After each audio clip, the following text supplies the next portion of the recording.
തൃത്താല ഉപജില്ലാ ശാസ്ത്രമേളയ്ക്ക് ഇത്തവണ Kumaranellur government higher secondary school വേദിയാകും. ഒക്ടോബർ 6, 7, 8 തീയതികളിൽ നടക്കുന്ന മേളയുടെ സ്വാഗത സംഘ രൂപീകരണ യോഗം ചേർന്നു.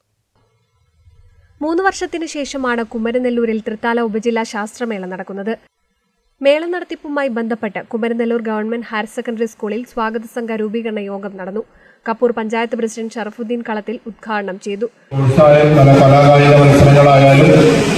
അല്ലെങ്കിൽ എന്ത് പരിപാടിയാണെങ്കിലും നമ്മൾ ഇവിടെ ഏറ്റെടുക്കുന്ന പരിപാടിയെ വളരെ ഉത്തരവാദിത്തത്തോടുകൂടി നടത്തി വിജയം വളരെ ഭംഗിയാക്കി നടത്തി കൊടുക്കുന്ന ഒരു വലിയ പ്രദേശമാണ് കുമരനെല്ലൂർ. അതുകൊണ്ട് തന്നെ ഈ ഒരു പരിപാടിയെ നമുക്ക് നല്ല രീതിയിൽ ഒക്ടോബർ 6, 7, 8 തീയതികളായിട്ടാണ് നടക്കുന്നത്. വളരെ നല്ല രീതിയിൽ മാതൃകാപരമായ രീതിയിൽ തന്നെ നമ്മൾ നടത്തി വിജയിപ്പിക്കണമെന്നാണ് നമുക്കുമായിട്ട് സൂചിപ്പിക്കാറുള്ളത്. School PTA president VK Manoj Kumar അധ്യക്ഷത വഹിച്ചു. ജില്ലാ പഞ്ചായത്ത് അംഗം VP ഷാനിബ, ബ്ലോക്ക് പഞ്ചായത്ത് അംഗം VK Balakrishnan, AO K Prasad, principal AS Beena, പ്രധാന അധ്യാപകൻ O വിനോദ് എന്നിവർ പ്രസംഗിച്ചു. തൃത്താല ഉപജില്ലാ ശാസ്ത്രമേളയുടെ നടത്തിപ്പുമായി വിവിധ സബ് കമ്മിറ്റി ഭാരവാഹികളെയും തെരഞ്ഞെടുത്തു.